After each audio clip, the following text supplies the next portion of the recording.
With the Paris Olympics starting very soon, you'll probably start seeing archery on your TV.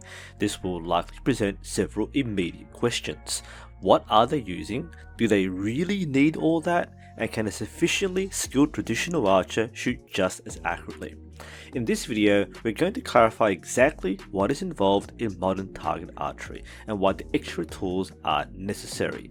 I'm also going to walk through the experience of shooting long distance with a traditional bow, and we'll then examine data that shows the gap between traditional and modern archery.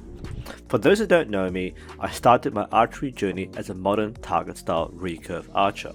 I also shoot traditional, mostly the Eastern or Asiatic style, which is significantly different, which I'll explain later. Having taught archery for over a decade in real life and on the internet, I'm no stranger to the romanticization of traditional bows. If it's simple and it works, why change it?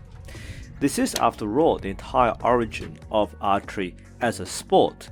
In modern times, archers obviously shot wooden longbows and early recurves without any aids. The sport only moved onto all the gizmos in the 1960s and onwards. If you look at a photo of modern archery, it doesn't look that hard, especially if you've tried archery yourself. The target is huge and you were probably okay, except the competition distance isn't this, it's this. 70 meters.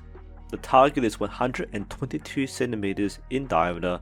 The center gold spot you can see is 24 centimeters across, the 10 ring itself being 12 centimeters. That's smaller than a DVD, less than the size of your hand. This is what's like from the POV of a head-mounted GoPro.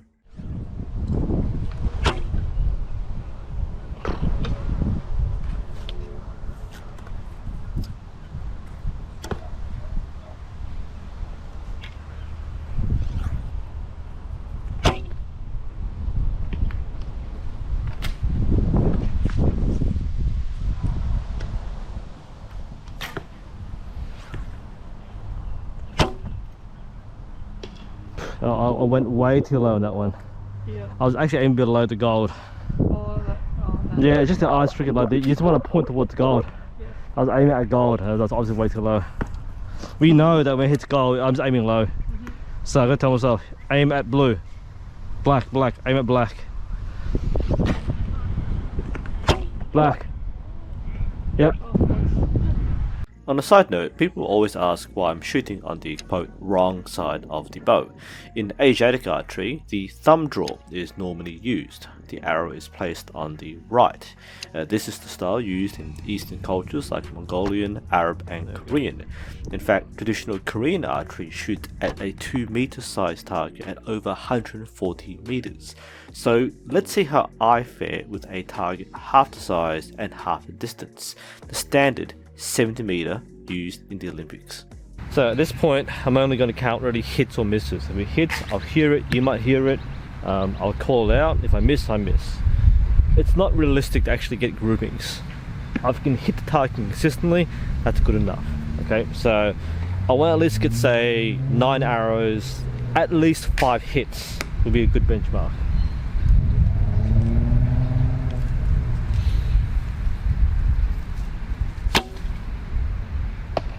That was right shot, hit.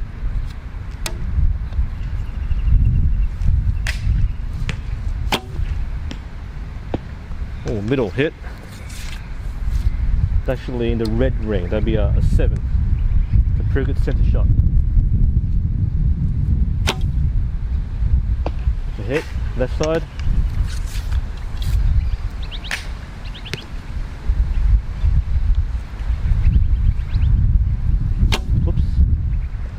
Bad shot. I fluffed the release, so to miss.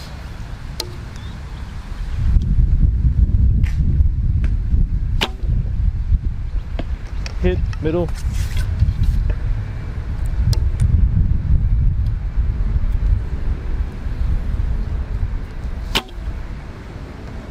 Hit, high middle.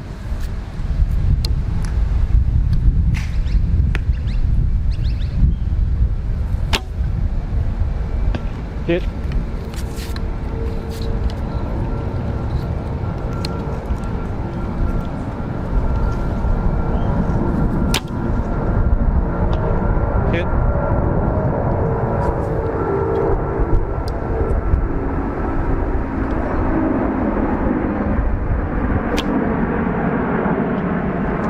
hit. So as I caught it, there are 8 arrows on target just. I'm actually very pleased at the line. So there's 1, 2, 3, 4, 5. Now these 4 are nearly straight line perfectly, which is really hard to achieve, so it's kind of bow. The rest are pretty much scattered everywhere, right? As I keep on shooting, I get quite a few bad rounds where I miss half my shots. But gradually, I start to dial it in more consistently, so I can get 8 or 9 out of 9, at least on the target. This isn't easy. I consider myself proficient or above average, but far from highly competent and competitive.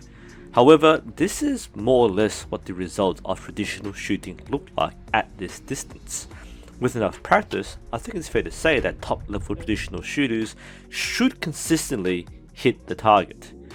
Unfortunately, hitting the target isn't good enough. The modern sport of archery is not about whether you hit or miss, but how close you are to the center. It's about points. Every millimeter makes a difference. What is it exactly that stopped a traditional archer from achieving pinpoint precision at long distance? There are 2 major factors: what you use as a reference point and how consistently you are able to anchor. Archery is most effective when you are able to point directly at the target. The arrow mostly lines up with your eyes and you can hit that target all day long, even just by feel. At 70 meters, the arrow is arcing nearly 5 meters above the ground. You have to aim off, and in most cases, you have to aim off the target completely. So you're looking at a tree or a cloud in the background rather than the target itself. Even if you are able to position the arrow on the target, as I'm fortunately able to do here with my equipment and technique, the arrow essentially obstructs the target. You might be able to sight on target, but you cannot really see exactly what you are aiming at. The use of sights, which are not magnified, provides a more useful alignment tool. The sight allows both horizontal and vertical alignment, so the archer can position the gold inside the sight ring or place a bright spot or filament over the top, align the string with the sight ring, and it's effectively the equivalent of an iron sight on a gun. It still requires millimeter perfection, but it far surpasses the guesswork of shooting bare bow and aiming off. The next problem is the archer's technique. Earlier I mentioned that I had a good line, but my vertical spread was all over the target. This is because to attain a direct line of vision on the target, I have to anchor lower on my face. But this reference point is very hard to achieve consistently, and a few millimeters here means a meter off target. If my draw length and hand position are just a bit off, I've lost 10 points. In contrast, the anchor position of an Olympic archer is tightly pressed against the jaw, with contact points on the lips and nose. This, however, makes it very difficult to align on target due to the large parallax between the eye and the arrow. However, the use of the sight completely negates that disadvantage, providing both the most consistent anchor point and the most precise alignment method. But what about all the stabilizer rods? For this, we have to debunk the myths of the bow. The bow, historically, was not a perfect tool. It was a versatile tool, but physics don't lie. When you draw the bow, there's nothing to balance it. All archers have to push forward and pull down on the bow. In essence, you are fighting for balance. Expert archers make it look effortless, but the necessity of gripping the bow means that it's not going to be optimally balanced. That's why these ridiculous bars stick out. By pulling the weight further out, it greatly improves stability on 3 axes. This allows the bow to sit in the hand and without any unbalanced forces acting on the bow. The archer creates the most stable shooting platform. While there are numerous other factors involved with equipment and technique, it's these specific elements that make a world of difference between a traditional shooter and a modern target shooter. The bows used in the Olympics are purpose-made for long-distance precision. And I hear what you're thinking. Even with all that equipment, could a sufficiently skilled traditional shooter still outshoot them? The reality is that no one is that good. To validate this, we take a look at national records. We come across an immediate problem. Traditional disciplines generally don't shoot a 70-meter event, so it's hard to compare like for like. Looking at the Archery GB records for longbow, these are the scores out of a maximum of 720 points. The men's record is about 480, an average of 6.8 points per shot. Even looking at the shorter distance rounds, this time with Archery Australia, the 50-meter round on the same target face by Mark Bartlett is 572, an average of 8, at a distance 20 meters closer than the Olympic recurve. Switching over to bare bow, which is a modern bow without a sight and stabilizers, they mostly still only compete at 50 meters.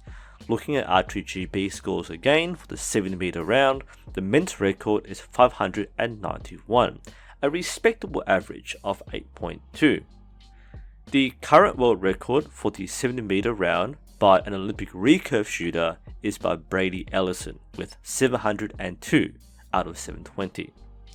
Not only will a traditional shooter be completely outclassed by even the bottom finishers in an Olympic tournament as seen by these 2020 Tokyo Olympic results, most archery organizations will set a qualifying score to be considered for the Olympics, which is around 640.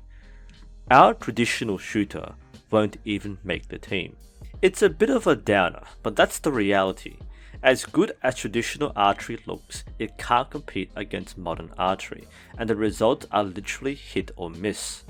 Modern archery doesn't make archery easier, it extends skill expression to a far greater distance and with far greater precision than what a traditional archer can achieve. Archery isn't that easy. What matters to the people who do it is that the challenge is proportional to the discipline and equipment. What is excellent for a bare bow shooter is dismal to a recurve shooter. What these modern bows do is lift the skill ceiling. Remember that when you watch the Olympics, you are watching the world's best. Of course they're going to nail golds on every single shot. Most people who are in the sport are not top level elite athletes, and their scores are going to be far more modest. Ultimately, no matter what kind of archery you do, it's important to challenge yourself.